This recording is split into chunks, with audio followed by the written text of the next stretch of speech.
sabiduría de Salomón. Amen la justicia, ustedes que gobiernan el mundo, tengan buenos sentimientos para con el Señor y búsquenlo con corazón sincero, pues se deja encontrar por los que no le exigen pruebas y se manifiesta a los que no desconfían de él. Los pensamientos retorcidos apartan de Dios, y su poder, puesto a prueba, confunde a los insensatos. En efecto, la sabiduría no entra en alma artera, ni habita en cuerpo esclavo del pecado, pues el Santo Espíritu Educador rehúye el engaño, se aleja de los pensamientos vacíos y se siente confundido ante el ataque de la injusticia. La sabiduría es un espíritu filántropo que no deja impunes los labios blasfemos, pues Dios es testigo de sus interioridades, observador veraz de su corazón y escucha cuanto dice su lengua.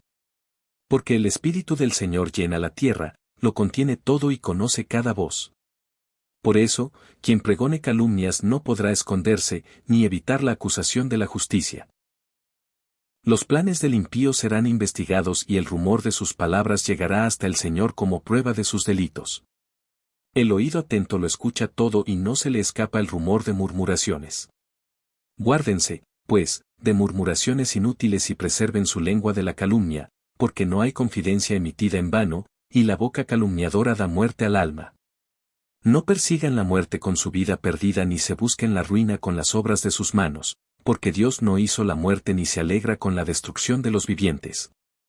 Él lo creó todo para que subsistiera, las criaturas del mundo son saludables, no hay en ellas veneno de muerte ni el abismo reina sobre la tierra, porque la justicia es inmortal. Pero los impíos invocan a la muerte con gestos y palabras, haciéndola su amiga, se perdieron, se aliaron con ella y merecen ser sus secuaces. Razonando erróneamente, se decían, corta y triste es nuestra vida. La muerte del hombre no tiene remedio y de nadie consta que haya vuelto de la tumba. Nacimos por azar y pasaremos como si no hubiéramos existido. El soplo de nuestro aliento es humo, y el pensamiento, una chispa del latido de nuestro corazón. Cuando ella se apague, el cuerpo se convertirá en ceniza y el espíritu se desvanecerá como aire ligero. Con el tiempo nuestro nombre caerá en el olvido y nadie se acordará de nuestras obras, nuestra vida pasará como rastro de nube, se disipará como niebla acosada por los rayos del sol y agobiada por su calor. Nuestro tiempo es una sombra fugaz y nuestra muerte, irrevocable, porque se ha puesto el sello y nadie regresa. Vengan, pues, y disfrutemos de los bienes presentes, gocemos de la realidad con impaciencia juvenil, embriaguémonos de vinos exquisitos y perfumes, que no se nos escape la flor primaveral, coronémonos de rosas antes que se marchiten, que ninguno de nosotros se pierda nuestra orgía, dejemos por todas partes huellas de la alegría. Que esta es nuestra suerte y nuestra herencia. Oprimamos al pobre que es justo, no tengamos compasión de la viuda ni respetemos las canas llenas de años del anciano. Que nuestra fuerza sea norma de la justicia, porque la debilidad se demuestra inútil. Pongamos trampas al justo, que nos fastidia y se opone a nuestras acciones, nos echa en cara nuestros delitos y reprende nuestros pecados de juventud. Presume de conocer a Dios y se presenta como hijo del Señor. Es un reproche contra nuestras convicciones y su sola aparición nos resulta insoportable, pues lleva una vida distinta a los demás y va por caminos diferentes. Nos considera moneda falsa y nos evita como a apestados, celebra el destino de los justos y presume de que Dios es su Padre. Ya veremos si lleva razón, comprobando cuál es su desenlace, pues si el justo es hijo de Dios, Él lo rescatará y lo librará del poder de sus adversarios. Lo someteremos a humillaciones y torturas para conocer su temple y comprobar su entereza.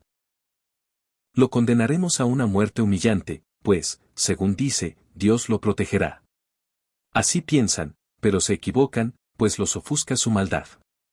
No conocen los secretos de Dios, ni esperan recompensa para la virtud, ni valoran el premio de una vida intachable.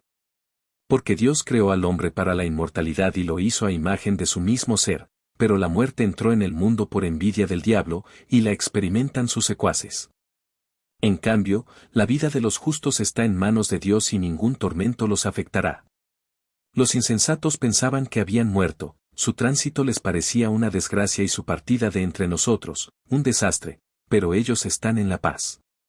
Aunque la gente pensaba que eran castigados, ellos tenían total esperanza en la inmortalidad. Tras pequeñas correcciones, recibirán grandes beneficios, pues Dios los puso a prueba y los halló dignos de sí, los probó como oro en crisol y los aceptó como sacrificio de holocausto.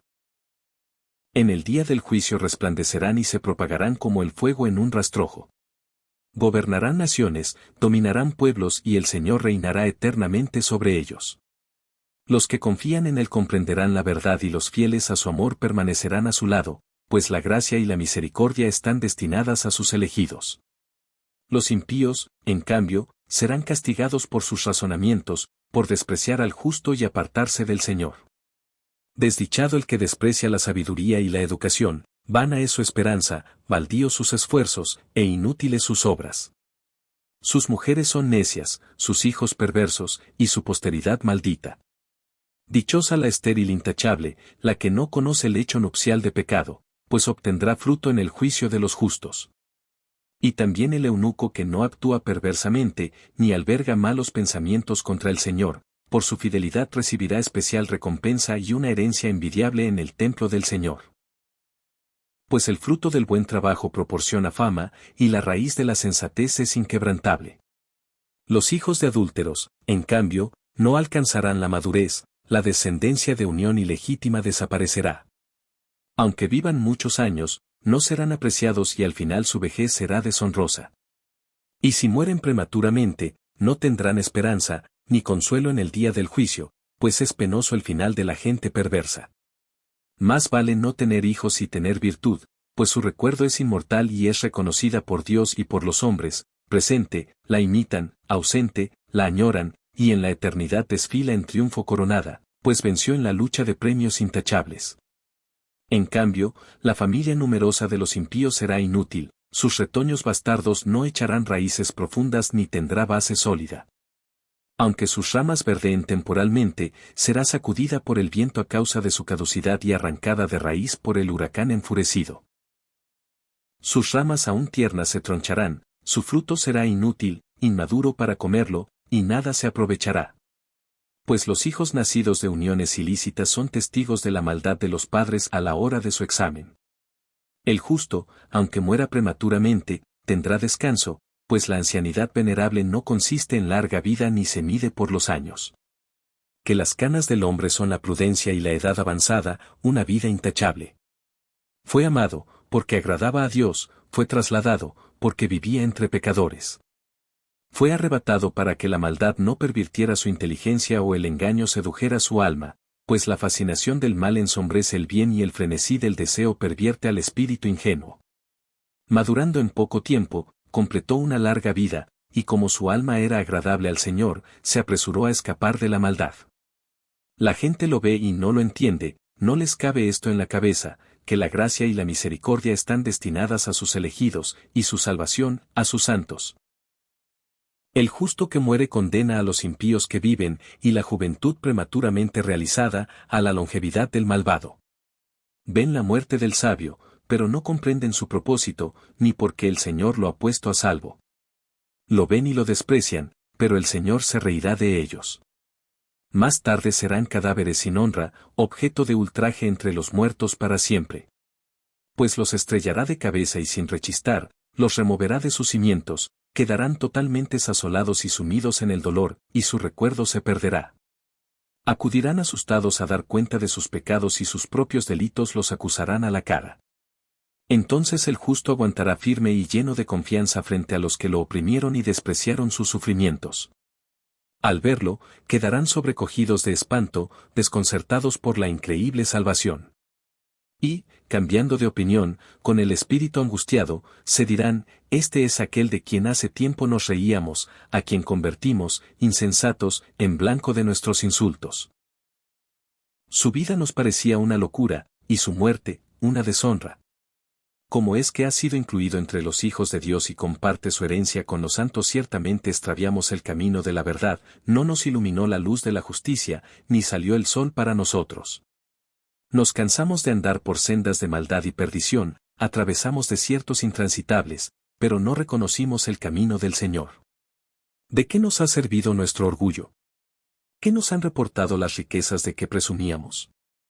Todo aquello pasó como una sombra, como noticia que vuela, como nave que surca las aguas agitadas sin dejar ver el rastro de su travesía ni la estela de su quilla sobre las olas. O como pájaro que vuela por el aire sin dejar ninguna huella de su vuelo, con su aleteo bate el aire ligero, lo corta con agudo chillido, se abre camino agitando las alas y después no descubre la señal de su paso, o como flecha disparada al blanco. El aire rasgado vuelve a soldarse al instante sin dejar conocer su trayectoria. Lo mismo nosotros, apenas nacidos, desaparecemos, sin poder mostrar ningún signo de virtud, nos consumimos en nuestra maldad. En efecto, la esperanza del impío es como brizna arrebatada por el viento, como frágil escarcha arrastrada por el huracán, se disipa como el humo con el viento, pasa como el recuerdo del huésped de un solo día. Los justos, en cambio, viven para siempre, encuentran su recompensa en el Señor y el Altísimo cuida de ellos. Por eso recibirán un reino distinguido y una hermosa diadema de manos del Señor, pues con su diestra los protegerá y los escudará con su brazo. Tomará la armadura de su celo y armará a la creación para vengarse de sus enemigos, vestirá la coraza de la justicia, se pondrá por casco un juicio imparcial, empuñará como escudo su santidad invencible, afilará la espada de su cólera implacable, y el universo luchará a su lado contra los insensatos. Partirán certeros los disparos de los rayos, como de arco bien tendido, volarán de las nubes al blanco, una catapulta disparará furiosa granizada. Las aguas del mar se embravecerán contra ellos y los ríos los anegarán sin piedad, un viento poderoso se levantará contra ellos y los barrerá como un huracán. Así la iniquidad asolará toda la tierra y la maldad derrocará los tronos de los poderosos. Escuchen, reyes, y entiendan. Aprendan, gobernantes de los confines de la tierra. Estén atentos ustedes que dominan multitudes y presumen de tener muchos pueblos. Pues recibieron el poder del Señor y la soberanía del Altísimo, Él investigará sus acciones y examinará sus proyectos. Porque, siendo ministros de su reino, ustedes no juzgaron rectamente, ni guardaron la ley, ni actuaron de acuerdo con la voluntad de Dios, terrible y repentino caerá sobre ustedes, pues un juicio implacable aguarda a los grandes. Porque al más humilde se le perdona por piedad, pero los poderosos serán poderosamente examinados. El Señor de todos no retrocede ante nadie, ni la grandeza lo intimida, que Él mismo hizo a pequeños y grandes y de todos cuida por igual, pero a los poderosos les aguarda una investigación rigurosa. A ustedes, pues, soberanos, se dirigen mis palabras para que aprendan sabiduría y no pequen. Porque los que guarden santamente las cosas santas, serán santificados, y los que las aprendan encontrarán defensa. Así, pues, ansíen mis palabras, deséenlas y recibirán instrucción. La sabiduría es radiante e inmarcesible. Se deja ver fácilmente por los que la aman y encontrar por los que la buscan. Se adelanta a manifestarse a los que la desean. Quien madruga para buscarla, no se cansa, pues la encuentra sentada a su puerta. Meditar sobre ella es sensatez consumada, quien se desvela por ella pronto se ve libre de preocupaciones. Pues ella misma va buscando a los que son dignos de ella, se les muestra benévola por los caminos y sale al encuentro de todos sus pensamientos. Su verdadero comienzo es el afán de instrucción, el interés por la instrucción es amor, el amor es la observancia de sus leyes, la atención a las leyes es garantía de inmortalidad y la inmortalidad acerca a Dios. Por tanto, el afán de la sabiduría conduce al reino. Así que, si quieren tronos y cetros, soberanos de los pueblos, aprecien la sabiduría y reinarán eternamente. Les voy a explicar la esencia y el origen de la sabiduría, no les ocultaré secretos, sino que rastrearé sus huellas desde su origen y pondré de manifiesto su conocimiento sin eludir la verdad. No compartiré el camino con la envidia corrosiva, pues nada tiene que ver con la sabiduría. En la abundancia de sabios está la salvación del mundo y en un rey sensato, el bienestar del pueblo. Así, pues, déjense instruir por mis palabras y sacarán provecho. También yo soy un hombre mortal como todos, descendiente del primero formado de la tierra. En el vientre materno se modeló mi carne, durante 10 meses fui cuajado en su sangre, a partir de la simiente viril y del placer unido al sueño. Al nacer, también yo respiré el aire común, caí en la tierra que a todos nos recibe y mi primera voz, como la de todos, fue el llanto. Me crié entre pañales y cuidados.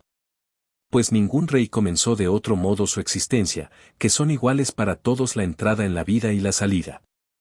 Por eso supliqué y se me concedió la prudencia, invoqué y vino a mí el espíritu de sabiduría.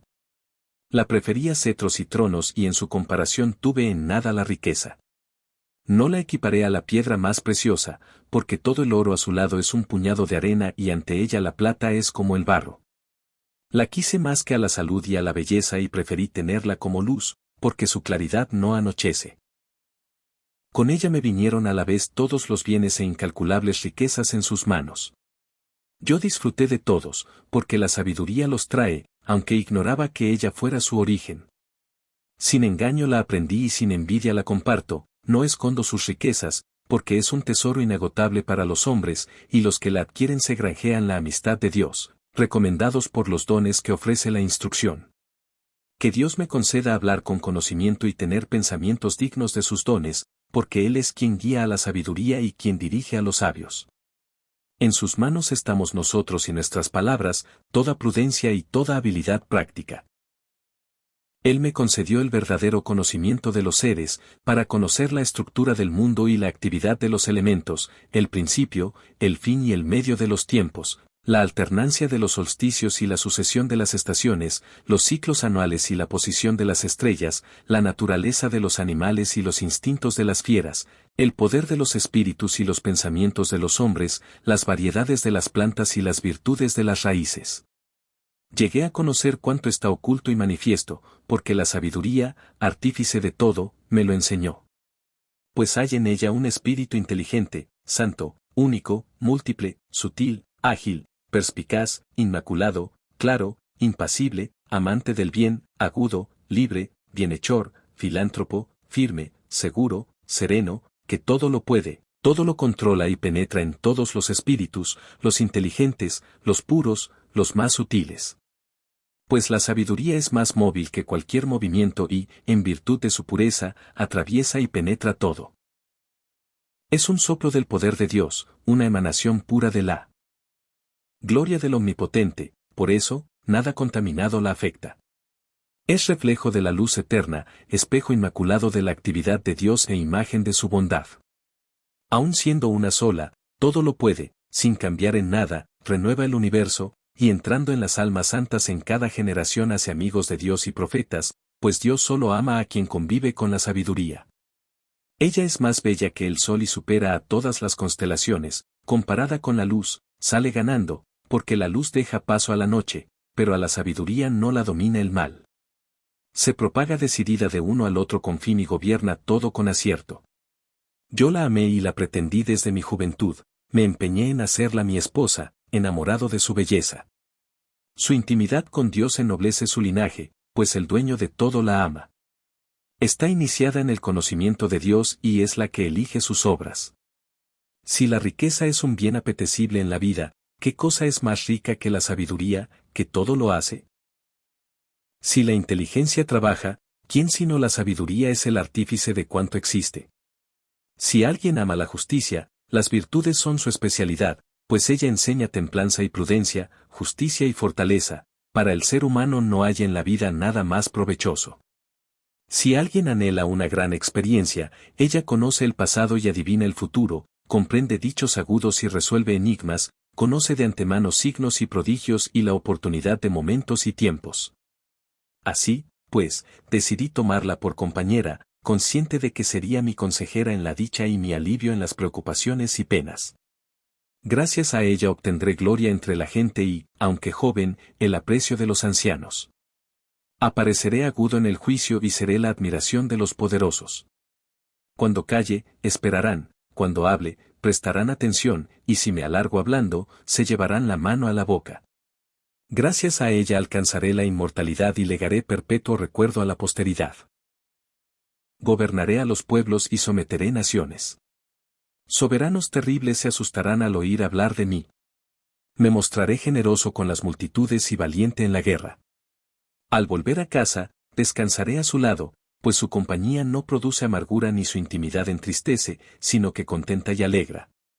Reflexionando sobre estas cosas, consideré en mi interior que la inmortalidad reside en emparentar con la sabiduría, que su amistad es un gran placer, que hay riqueza inagotable en el trabajo de sus manos, prudencia en su trato asiduo y prestigio en la conversación con ella, y me puse a dar vueltas, tratando de apropiármela.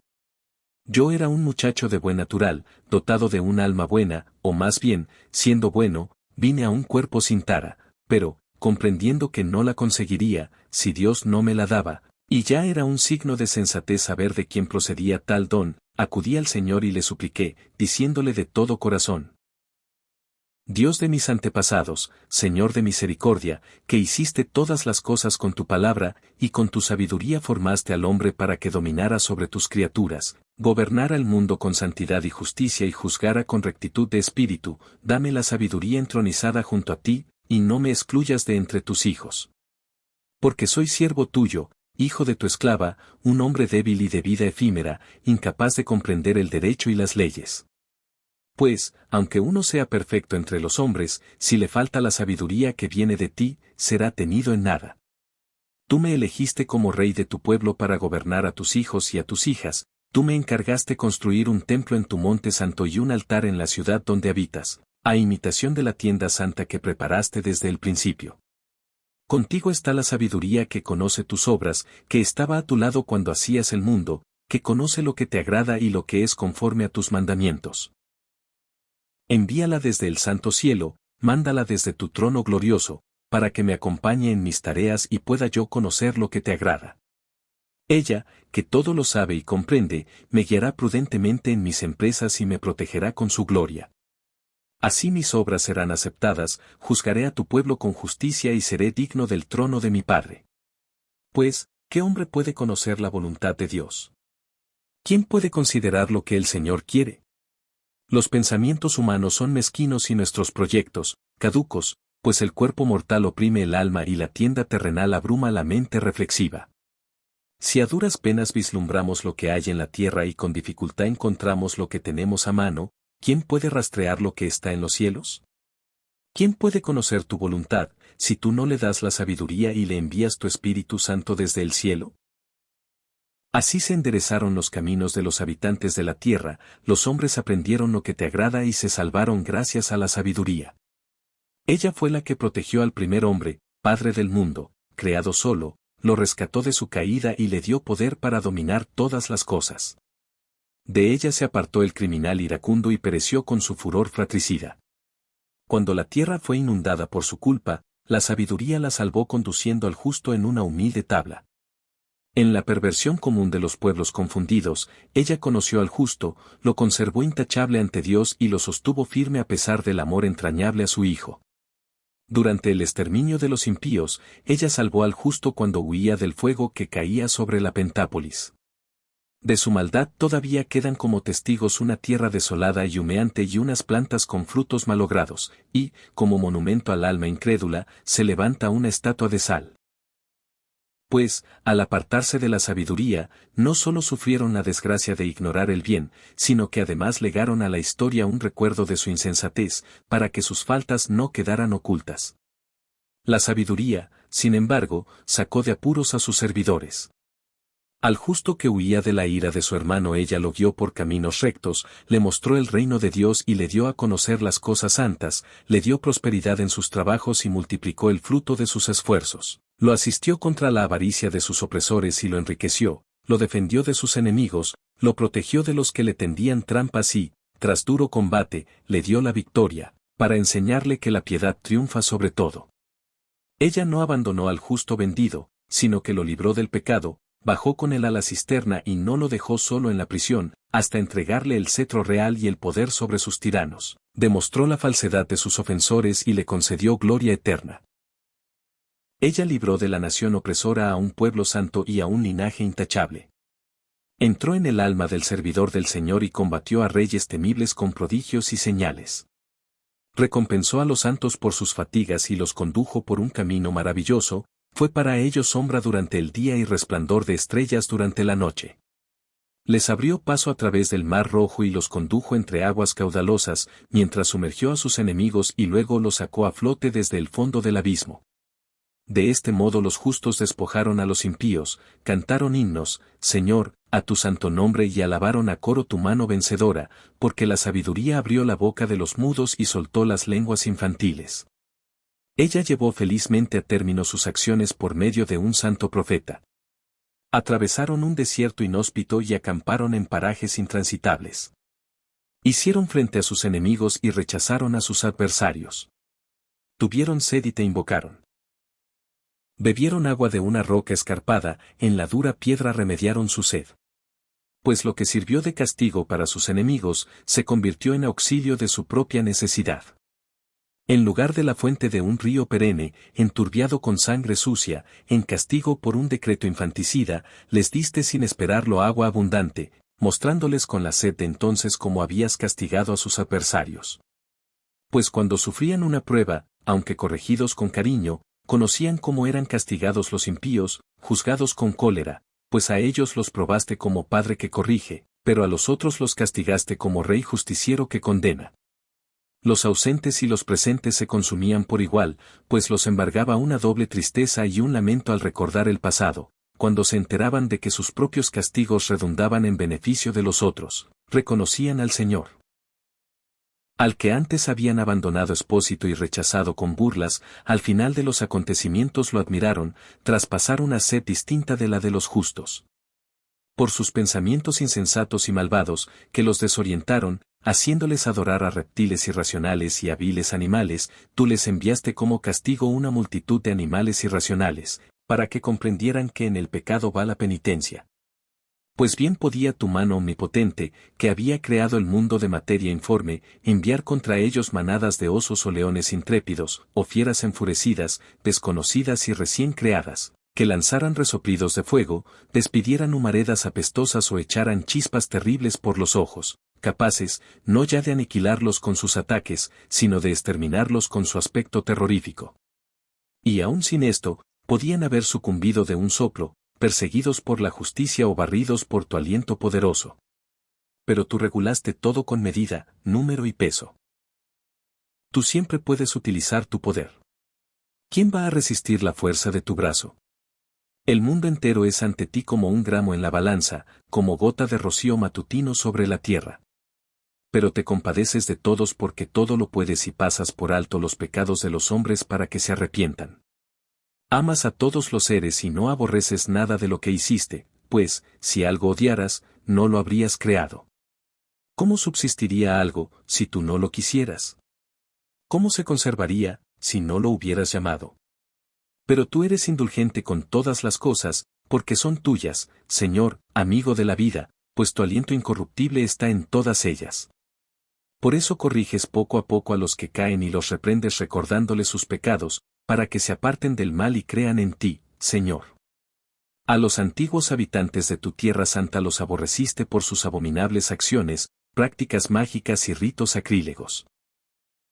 A esos crueles asesinos de niños, devoradores de entrañas en banquetes de carne y de sangre humanas, a estos iniciados en bacanales, padres asesinos de seres indefensos, decidiste exterminarlos por medio de nuestros antepasados, para que la tierra que más apreciabas recibiera una digna colonia de hijos de Dios. Pero también de estos, por ser hombres, tuviste compasión y les enviaste avispas, como avanzadilla de tu ejército, para exterminarlos poco a poco. Aunque podías haber sometido los impíos a los justos en batalla campal o haberlos aniquilado de una vez con feroces fieras o con una orden fulminante, castigándolos poco a poco les diste ocasión de arrepentirse, a sabiendas de que eran de mala ralea, de malicia innata, y de que su mentalidad no cambiaría nunca, pues era una raza maldita desde su origen. Tampoco por temor a nadie indultaba sus pecados. Pues ¿quién podría decirte, qué has hecho? ¿Quién se opondría a tu sentencia? ¿Quién te citaría a juicio por destruir naciones creadas por ti? ¿Quién se enfrentaría a ti como defensor de hombres injustos?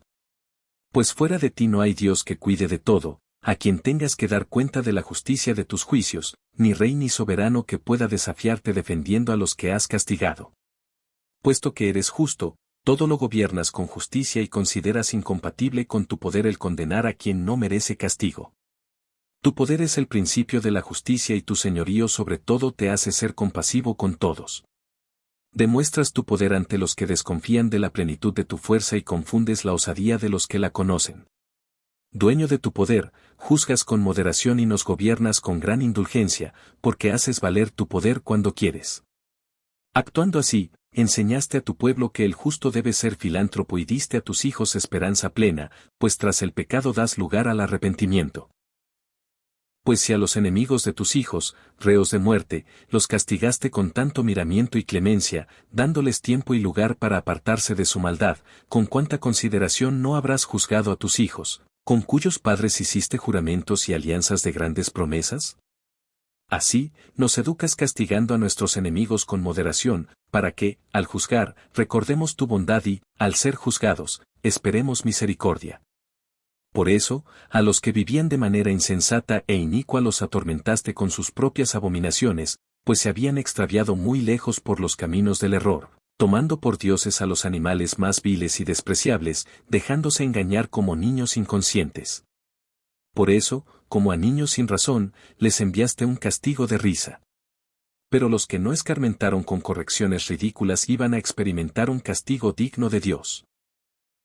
Pues ellos mismos, atormentados e irritados por aquellos que tenían por dioses y ahora eran su castigo, abrieron los ojos y reconocieron como Dios verdadero a aquel que antes se negaban a conocer. Por eso, les sobrevino el peor de los castigos. Son necios por naturaleza todos los hombres que han desconocido a Dios y no fueron capaces de conocer al que es a partir de los bienes visibles, ni de reconocer al artífice, atendiendo a sus obras, sino que tuvieron por dioses, señores del mundo, al fuego, al viento, al aire ligero, a la bóveda estrellada, al agua impetuosa o a los astros del cielo. Si, cautivados por su belleza, los tomaron por dioses, sepan cuánto los aventaja su Señor, pues los creó el autor de la belleza. Y si admiraron su poder y energía, deduzcan de ahí cuánto más poderoso es quien los hizo, pues por la grandeza y hermosura de las criaturas se descubre, por analogía, a su Creador. Sin embargo, estos merecen menor reproche, pues tal vez andan extraviados buscando a Dios y queriendo encontrarlo. Dan vueltas a sus obras, las investigan y se dejan seducir por su apariencia, pues es hermoso lo que ven. Pero, con todo, ni siquiera estos son excusables, porque, si fueron capaces de saber tanto, ¿qué pudieron escudriñar el universo, como no encontraron antes a su Señor? Son, pues, unos desgraciados, con la esperanza puesta en cosas muertas, quienes llamaron dioses a las obras de manos humanas, oro y plata labrados con arte, a copias de animales o a una piedra inútil, esculpida por manos antiguas. Un carpintero tala un árbol apropiado, monda con destreza toda su corteza, lo trabaja con finura y fabrica un objeto útil para usos comunes. Con los desechos de su obra se prepara una comida con la que se sacia. Y el desecho de todo, que no sirve para nada, un palo torcido y lleno de nudos, lo coge y lo talla en sus ratos de ocio, lo modela con la destreza adquirida y saca la imagen de una figura humana o la copia de cualquier vil animal. Lo embadurna de niño, pinta su cuerpo de rojo y recubre todos sus defectos.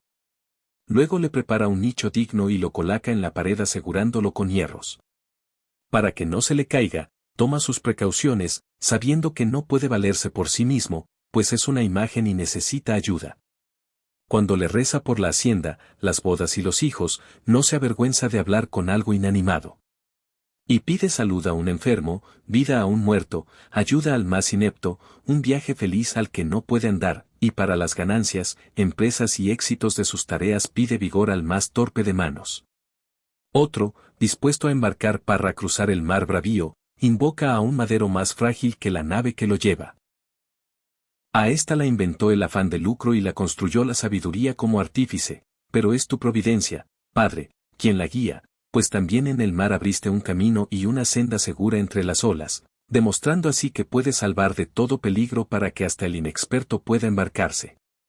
No quieres que las obras de tu sabiduría queden estériles, por eso, los hombres confían sus vidas a un insignificante madero, cruzan el oleaje en una balsa y arriban sanos y salvos.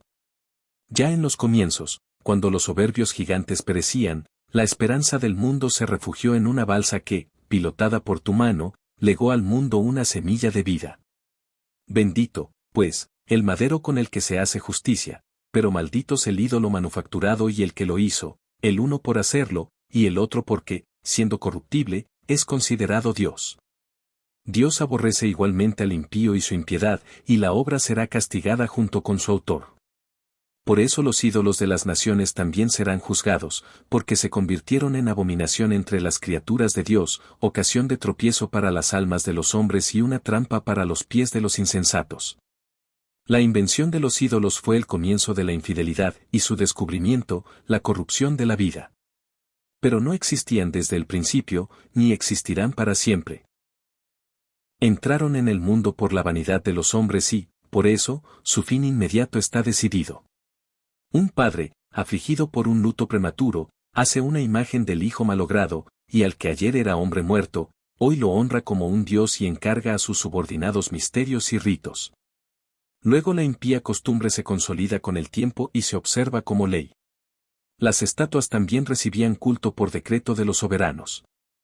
Y, como la gente que vivía lejos no los podía venerar en persona, representaban su figura lejana haciendo una imagen visible del rey venerado, para adular con fervor al ausente como si estuviera presente.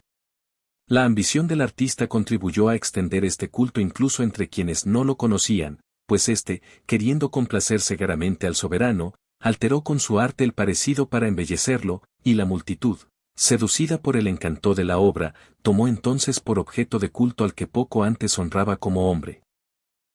Y esto se convirtió en trampa para los vivientes, pues los hombres, esclavos de la desgracia o de la tiranía, dieron el nombre incomunicable a piedras y maderos. Luego, no les bastó con errar en el conocimiento de Dios, sino que, debatiéndose en duro conflicto por la ignorancia, llamaron paz a tan graves males. Así, celebrando iniciaciones infanticidas, misterios secretos, o delirantes orgías de ritos extravagantes, ya no mantienen puros ni vidas ni matrimonios, sino que se matan a traición unos a otros o se humillan con adulterios. Todo es un caos de sangre y muerte, robo y fraude, corrupción, deslealtad, desorden, perjurio, confusión de los buenos, olvido de la gratitud, contaminación de las almas, inversión de sexos, desorden matrimonial, adulterio y libertinaje. Porque el culto a los ídolos sin nombre es principio, causa y fin de todos los males. Pues o se divierten frenéticamente, o profetizan mentiras, o viven en la injusticia, o perjuran con ligereza. Como confían en ídolos sin vida, no temen que el jurar en falso los pueda perjudicar. Pero un doble castigo les aguarda, por hacerse una idea falsa de Dios, al entregarse a los ídolos, y por jurar injustamente y con engaño, despreciando la santidad. Porque no es el poder de aquellos por los que juran, sino el castigo de los que pecan quien persigue siempre las transgresiones de los malvados. Pero tú, Dios nuestro, eres bueno y fiel, eres paciente y todo lo gobiernas con misericordia. Aunque pequemos, somos tuyos, pues reconocemos tu poder, pero no pecaremos, porque sabemos que te pertenecemos. Conocerte a ti es justicia consumada y reconocer tu poder es la raíz de la inmortalidad. No nos confundieron las malas artes de invención humana, ni el trabajo estéril de los pintores, figuras plasmadas en colores variados, cuya contemplación despierta la pasión de los insensatos, que codician la figura inanimada de una imagen muerta. Son amigos del mal y dignos de tales esperanzas quienes las crean, quienes las codician y quienes las adoran. Un alfarero amasa laboriosamente la tierra blanda y modela diversos cacharros para nuestro uso. De la misma arcilla vuelve a modelar indistintamente vasijas destinadas a usos nobles e innobles, el alfarero es quien decide la distinta utilidad de cada una. Luego, malgastando energías, modela un dios falso de la misma arcilla el que poco antes nació de la tierra y habrá de volver pronto allí de donde fue sacado, cuando le reclamen la deuda de la vida. Pero no le preocupa que ha de morir, ni que tiene una vida efímera, sino que compite con orfebres y plateros, imita a los que forjan el bronce y presume de modelar falsificaciones. Su corazón es ceniza, su esperanza, más vulgar que la tierra, su vida, más despreciable que el barro, porque desconoce al que lo modeló, al que le infundió un alma activa y le insufló un aliento vital. Piensa que nuestra existencia es un juego, y la vida, un mercado concurrido, diciendo, hay que sacar partido de donde sea, incluso del mal. Pero este más que nadie sabe que peca, al fabricar con material terreno frágiles vasijas y estatuas de ídolos. Pero los más insensatos de todos y más ingenuos que el alma de un niño, son los enemigos que oprimieron a tu pueblo, pues tuvieron por dioses a todos los ídolos de los gentiles, que no pueden valerse de los ojos para ver, ni de la nariz para respirar, ni de los oídos para oír, ni de los dedos de sus manos para tocar, ni de sus pies torpes para andar. Porque los hizo un hombre, los modeló quien tiene el espíritu prestado, y ningún hombre puede modelar un Dios semejante a él. Siendo mortal, produce con sus manos impías un ser muerto, pero él vale más que los objetos que adora, ya que él tiene vida, pero estos jamás. Adoran además a los bichos más repugnantes, que superan en estupidez a todos los demás y ni siquiera poseen la belleza de los animales cuyo aspecto atrae, pues quedaron excluidos de la aprobación y bendición de Dios. Por eso, fueron justamente castigados por semejantes seres y atormentados por plagas de bichos. En lugar de este castigo, favoreciste a tu pueblo y, para calmar su hambre, les preparaste como alimento un manjar exquisito, codornices, para que aquellos, con ganas de comer, perdieran el natural apetito, asqueados de los bichos que les enviabas, mientras éstos, tras una privación pasajera, saboreaban un manjar exquisito.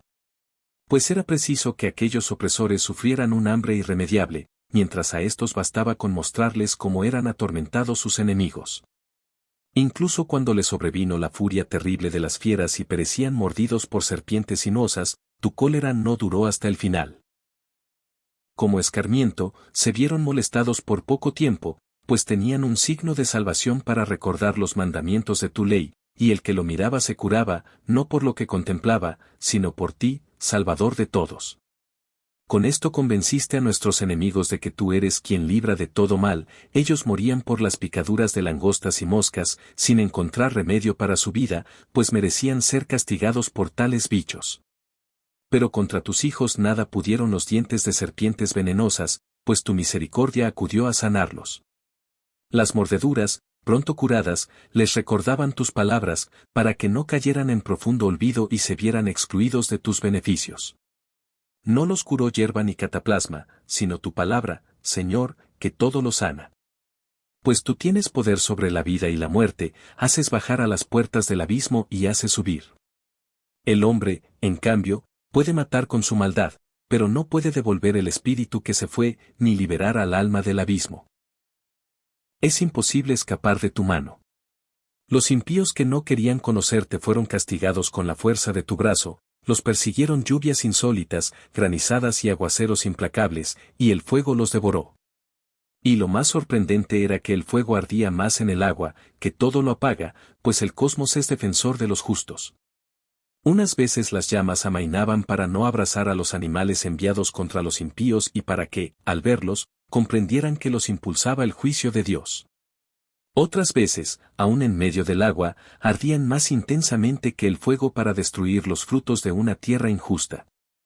A tu pueblo, por el contrario, lo alimentaste con manjar de ángeles y les mandaste desde el cielo un pan preparado sin fatiga, que producía gran placer y satisfacía todos los gustos. Este sustento mostraba tu dulzura para con tus hijos, pues se adaptaba al gusto del que lo tomaba y se transformaba en lo que cada uno quería. Nieve y hielo resistían al fuego sin fundirse, para que supieran que el fuego destruía las cosechas de sus enemigos, ardiendo entre el granizo y resplandeciendo entre la lluvia. En cambio, se olvidaba de su propio poder, para que los justos pudieran alimentarse. Porque la creación, sirviéndote a ti, su creador, se endurece para castigar a los injustos y se modera para favorecer a los que confían en ti. Por eso, también entonces, adoptando todas las formas, servía a tu generosidad que a todos sustenta, conforme al deseo de los necesitados, para que aprendieran tus hijos queridos, Señor, que no es la variedad de frutos lo que alimenta al hombre, sino que es tu palabra la que mantiene a los que creen en ti. Porque lo que el fuego no llegaba a consumir se derretía simplemente al calor de un tenue rayo de sol, para que supieran que hay que adelantarse al sol para darte gracias e ir a tu encuentro al rayar el alba, pues la esperanza del ingrato se derrite como escarcha invernal y se escurre como agua inútil. Grandes e inexplicables son tus juicios, por eso las almas ignorantes se extraviaron. Cuando los impíos creían que podían oprimir a la nación santa, quedaron prisioneros de las tinieblas y encerrados en una larga noche, recluidos en sus casas, fugitivos de la eterna providencia. Cuando creían que permanecerían ocultos con sus secretos pecados bajo el oscuro velo del olvido, se vieron dispersos, presa de terrible espanto y sobresaltados por apariciones. El rincón que los escondía no los libraba del miedo, pues también allí retumbaban ruidos escalofriantes y se aparecían sombríos fantasmas de rostros lúgubres. El fuego era incapaz de alumbrar y el brillo resplandeciente de las estrellas no alcanzaba a iluminar aquella horrible noche. Solo les lucía una llamarada aterradora que ardía por sí misma, y, cuando desaparecía la visión, quedaban aterrados, considerando aún más horrible lo que habían visto. Las artes mágicas resultaron ineficaces y su pretendido saber quedó en ridículo, pues los que prometían expulsar miedos y sobresaltos del alma enferma, enfermaban ellos mismos con temores absurdos. Y aunque nada inquietante los atemorizara, sobresaltados por el paso de los bichos y el silbido de los reptiles, se morían de miedo y se negaban a mirar hasta el aire inevitable. Pues la maldad es cobarde y se condena a sí misma, acosada por la conciencia, imagina siempre lo peor. Y el miedo no es otra cosa que el abandono de los recursos de la razón, cuanto menor es la propia confianza, mayor parece la causa desconocida del tormento. Durante aquella noche verdaderamente imposible, surgida de las profundidades del impotente abismo, adormecidos en el mismo sueño, o bien eran perseguidos por apariciones fantasmales o desfallecían por el abandono del alma, pues les sobrevino un miedo repentino e inesperado. Así, cualquiera que caía en tal situación, quedaba atrapado, encadenado en aquella prisión sin hierros, ya fuera labrador o pastor, o un obrero que trabajara en solitario, sufría sorprendido por la ineludible fatalidad, pues todos estaban atados a una misma cadena de tinieblas. El silbido del viento, el canto melodioso de las aves en las frondosas ramas, la cadencia del agua que corría impetuosa, el estruendo de las rocas desprendidas, la carrera invisible de animales que retozan, el rugido de las fieras más salvajes, el eco que retumba en las oquedades de los montes los dejaba paralizados de terror. El mundo entero resplandecía con luz radiante, entretenido sin trabas en sus quehaceres. Pero solo sobre ellos se extendía una noche insoportable, imagen de las tinieblas que les esperaban. Aunque ellos eran para sí mismos más insoportables que las tinieblas. Sin embargo, una magnífica luz brillaba para tus santos. Los egipcios, que oían su voz sin distinguir su figura, los felicitaban por no haber padecido como ellos, les daban las gracias porque no se vengaban de los agravios recibidos y les pedían perdón por su conducta hostil. Tú, en cambio, preparaste una columna de fuego, como guía para el viaje desconocido y como sol inofensivo para la gloriosa travesía. Bien merecían verse privados de luz y prisioneros de las tinieblas quienes tuvieron encarcelados a tus hijos, que habían de dar al mundo la luz incorruptible de la ley. A los que habían decretado matar a los niños de los santos, salvándose uno solo, abandonado, les arrebataste en castigo una multitud de hijos y los hiciste perecer juntos en las aguas impetuosas. Aquella noche fue previamente anunciada a nuestros padres, para que se animaran, sabiendo bien en qué juramentos habían creído. Tu pueblo esperaba la salvación de los justos y la destrucción de los enemigos, pues con lo que castigaste a los adversarios nos glorificaste, llamándonos a ti. Los santos hijos de los buenos ofrecían sacrificios en secreto y establecían unánimes esta ley divina, que los santos compartirían los mismos bienes y peligros, cantando previamente las alabanzas de los antepasados. Les respondía el grito disonante de los enemigos y cundían los lamentos de los que lloraban a sus hijos. El esclavo y el amo sufrían idéntico castigo, y el plebeyo padecía la misma pena que el rey. Todos por igual tenían cadáveres incontables con un mismo tipo de muerte. No había vivos suficientes para enterrarlos, porque en un instante pereció lo mejor de su raza. Los que no creían en nada a causa de las artes mágicas, ante la muerte de los primogénitos acabaron por reconocer que aquel pueblo era hijo de Dios. Cuando un silencio apacible lo envolvía todo y la noche llegaba a la mitad de su carrera, tu palabra omnipotente se lanzó desde los cielos, desde el trono real, cual guerrero implacable, sobre la tierra condenada, empuñando la espada afilada de tu decreto irrevocable, y cuando se detuvo, todo lo llenó de muerte, tocaba el cielo mientras pisaba la tierra. Entonces lo sobresaltaron de repente sueños y visiones terribles, le sobrevinieron terrores imprevistos, tendidos por todas partes y medio muertos, daban a conocer la causa de su muerte, pues sus sueños perturbadores se lo habían predicho, para que no perecieran sin conocer la razón de su desgracia. También alcanzó a los justos la prueba de la muerte y una multitud pereció en el desierto, pero no duró mucho la cólera. Pues un hombre irreprochable se apresuró a salir en su defensa con las armas de su ministerio, la oración y el incienso expiatorio. Se enfrentó a la ira y puso fin a la desgracia, demostrando que era tu servidor. Y venció la indignación no con su fuerza corporal, ni con el poder de las armas, sino que sometió al ejecutor del castigo con la palabra, recordando los juramentos y las alianzas hechos a los antepasados. Cuando los muertos yacían amontonados, unos sobre otros, se puso en medio, detuvo a la cólera y le cerró el paso hacia los que aún vivían. Llevaba el mundo entero sobre su vestido talar, los nombres gloriosos de los padres en 4 hileras de piedras talladas y tu majestad en la diadema de su cabeza. Ante esto, el exterminador retrocedió atemorizado, pues era suficiente una sola prueba de tu cólera. Pero sobre los impíos se abatió hasta el fin una ira despiadada, pues Dios sabía de antemano lo que les iba a suceder. Que, tras dejarlos marchar y despedirlos con prisas, cambiarían de parecer y saldrían a perseguirlos. Cuando todavía estaban ocupados en los funerales y llorando sobre las tumbas de los muertos, concibieron otro proyecto insensato y persiguieron como fugitivos a los que habían despedido con súplicas. A tales extremos los empujaba su merecido destino, haciéndoles olvidar el pasado, para que consumaran el castigo que aún faltaba a sus tormentos y, mientras tu pueblo emprendía un viaje maravilloso, encontraran ellos una muerte insólita. Porque toda la creación, obediente a tus órdenes, se transformó de nuevo en su misma naturaleza para resguardar sanos y salvos a tus hijos. Vieron la nube que daba sombra al campamento, la tierra firme que emergía de lo que antes era agua, un camino abierto en el mar rojo y una llanura verde en las olas impetuosas, por donde tus protegidos pasaron en masa, contemplando prodigios admirables. Pastaban como caballos y retozaban como corderos, alabándote a ti, Señor, su libertador. Todavía recordaban lo sucedido en su destierro, como la tierra, en vez de la generación animal, produjo mosquitos y como el río, en vez de peces, vomitó una multitud de ranas. Más tarde vieron también un modo nuevo de nacer las aves. Cuando, urgidos por el apetito, pidieron manjares delicados y, para satisfacerlos, salieron codornices del mar. Los castigos recayeron sobre los pecadores, precedidos, como aviso, de la furia de los rayos, pues padecían justamente por sus propias maldades y por haber albergado el odio más feroz contra los extranjeros. Hubo quienes no recibieron a unos visitantes desconocidos, pero estos esclavizaron a extranjeros bienhechores.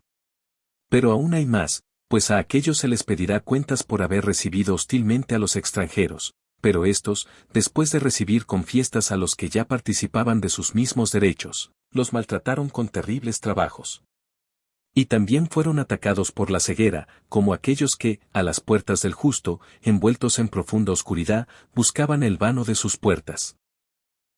Los elementos intercambiaban sus propiedades como los sonidos del arpa cambian la cadencia del ritmo manteniendo el mismo tono, como puede deducirse claramente a la vista de lo sucedido, pues los seres terrestres se tornaban acuáticos y los que nadan se pasaban a la tierra.